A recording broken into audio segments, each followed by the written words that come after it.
Welcome to my channel English in English. আমি ভাস্কর। আমি আলোচনা করছি ইংলিশ গ্রামারের বিভিন্ন বিষয় নিয়ে। আমাদের আজকের বিষয় ইম্পারেটিভ সেন্টেন্সের ভয়েস চেঞ্জ। কী করে আমরা একটা বাক্যকে অ্যাক্টিভ থেকে প্যাসিভ করব, যে বাক্যগুলো হচ্ছে ইম্পারেটিভ সেন্টেন্স। প্রথমে আমরা দেখে নিই ইম্পারেটিভ সেন্টেন্সটা কীরকম হয়।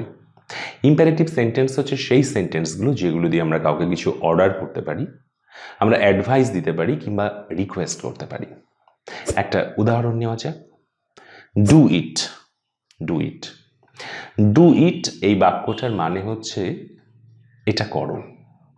এই বাক্যটা একটা স্পেশালিটি কি, অর্থাৎ ইম্পারেটিভ সেন্টেন্সের একটা স্পেশালিটি কি, এখানটায় সাবজেক্ট নেই, সাবজেক্ট উজ্জ্ব আছে। এখানে বলা হচ্ছে ইউ ডু ইট, এটা মানে করা হচ্ছে ইউ ডু ইট, তুমি এটা করো। তুমি কথাটা না বলেই সামনে যে আছে তাকে বোঝানো হচ্ছে ডু ইট। বাক্যটা কিভাবে গঠিত হয়েছে? প্রথমেই দেখতে পাচ্ছি আমরা একটা ভার্ব আছে ডু, তারপরে অবজেক্ট আছে। এটাই হচ্ছে ইম্পারেটিভ সেন্টেন্সের স্ট্রাকচার। এই বাক্যটা যদি নেগেটিভ হয় তাহলে এর সামনে আমরা একটা ডোন্ট বা নেভার, নেগেটিভ বোঝানোর জন্য একটা শব্দ বসবে। ওকে, এইবার আমরা দেখে নেব এই বাক্যটাকে কি করে আমরা প্যাসিভে ট্রান্সফর্ম করব। খুব সোজা। এই বাক্যটাকে প্যাসিভে ট্রান্সফর্ম করতে গেলে প্রথমে আমাদের আনতে হবে একটা শব্দ, যেটা হচ্ছে লেট, LET, লেট।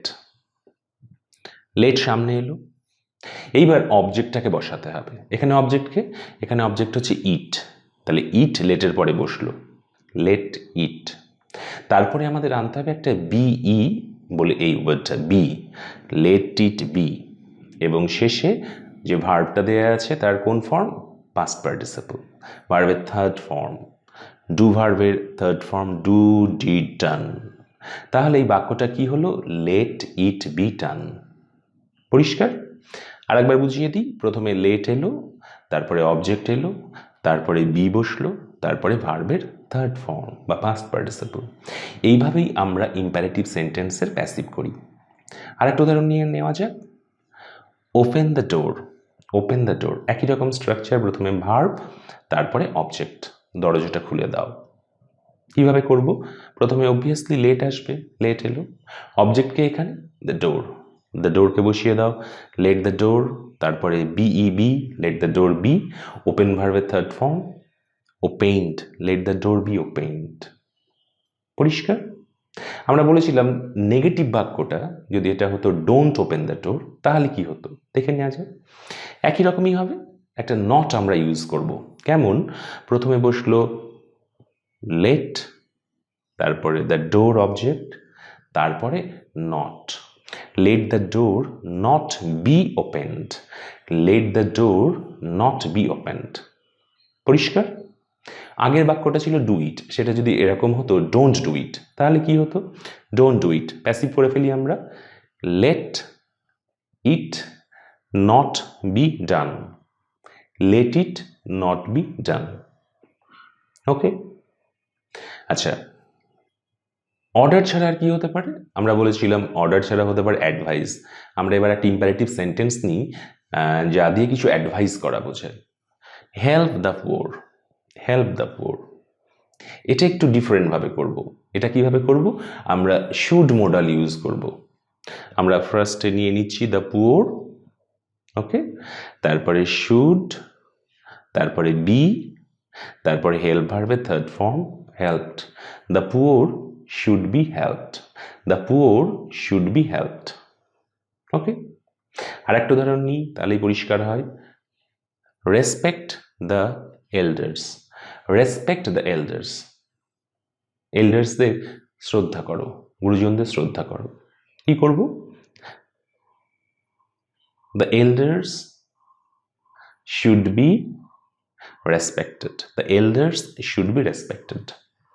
ওকে, তাহলে আমরা শিখে নিলাম কি, অর্ডার হলে কেমন করে তার প্যাসিভ করব, লেট দিয়ে করব। অ্যাডভাইস হলে কেমন করব, সেটা শুড ইউজ করে করব। আর একটা হতে পারে রিকোয়েস্ট। রিকোয়েস্ট হলে কি করব? আমরা এরকম ভেবে নিচ্ছি প্লিজ ডু ইট, ডু ইটের আগে একটা প্লিজ বসিয়ে দিলে এটা রিকোয়েস্ট বোঝাচ্ছে। প্লিজ ডু ইট কেমন করে করব? এটা কিন্তু লেট দিয়ে আমরা করব না, আমরা আগেই ইউ আর রিকোয়েস্টেড বলে একটা ফ্রেজ ইউজ করব। আমরা ফার্স্টে লিখে নিচ্ছি you are requested, you are requested, তারপরে ইনফিনিটিভ ইউজ করব, do it. You are requested to do it, you are requested to do it. এইভাবে কিন্তু আমরা করতে পারি you are asked to do it, এই ফর্মটাও হতে পারে আর কি। এখানে খেয়াল করলে বোঝা যাবে যে এখানে কিন্তু যে ভার্বটা দেওয়া আছে ডু ভার্ব, তার কিন্তু আমরা প্যাসিভ করিনি, তার পাস্ট পার্টিসিপল ইউজ করিনি। দেখো ইনফিনিটিভ হয়ে আছে টু ডু। আমরা কি করেছি, আমরা নিজের থেকে একটা ইউ আর রিকোয়েস্টেড এইরকম একটা প্যাসিভ স্ট্রাকচার, প্যাসিভ একটা ফ্রেজ এখানে ইউজ করেছি। ইউ আর রিকোয়েস্টেড, এটাই প্যাসিভ, এই অংশটাই প্যাসিভ, সিম্পল প্রেজেন্টের প্যাসিভ, ইউ আর রিকোয়েস্টেড। এইভাবে বাক্যটাকে প্যাসিভ করছি। তাহলে নিশ্চয়ই এটা ঠিক নয়। তাহলে আমাদের পরীক্ষায় যখনই আমাদের ইম্পারেটিভ সেন্টেন্সের প্যাসিভ করবে, প্যাসিভ করতে দেবে, তখন আমরা দেখব সেগুলো নিশ্চয়ই লেট দিয়ে করা যায়। এবং লেট দিয়ে করা যাবে এমন বাক্যর প্যাসিভ কিন্তু কখনোই আমরা এই ইউ আর রিকোয়েস্টেড বা ইউ আর আস্কড এই প্যাটার্ন ইউজ করব না। তাহলে যে ভার্বটা আছে সেটার কিন্তু প্যাসিভ, দেওয়া ভার্বটার প্যাসিভ করা হলো না, সেটার পাস্ট পার্টিসিপল করা হলো না। ওকে, আমরা শিখে রাখলাম এভাবেও হওয়া সম্ভব। এইভাবে যে কোনো বাক্যকে প্যাসিভ করা সম্ভব। You are requested, it is told যদি আমরা বলি, যে কোনো বাক্যের সামনে এটা বলা হয়। এইভাবে যে কোনো বাক্যকে আমরা প্যাসিভ করে ফেলতে পারি, সেটা কিন্তু প্রকৃত প্যাসিভ করা হলো না। আচ্ছা, এবার আমরা দেখে নেব যদি এইরকম ফর্মটা কোথায় ইউজ করতে পারি। আর একটা ইনট্রানজিটিভ ভার্বের ক্ষেত্রে, যেমন আমি বলছি work hard, work hard intransitive verb work, কারণ এরপরে অবজেক্ট নেই, ওয়ার্ক হার্ড।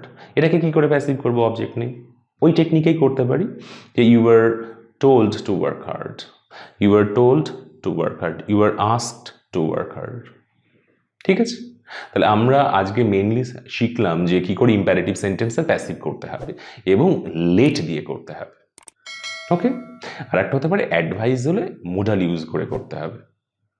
ওকে, আজকের লেসনটা এতটাই।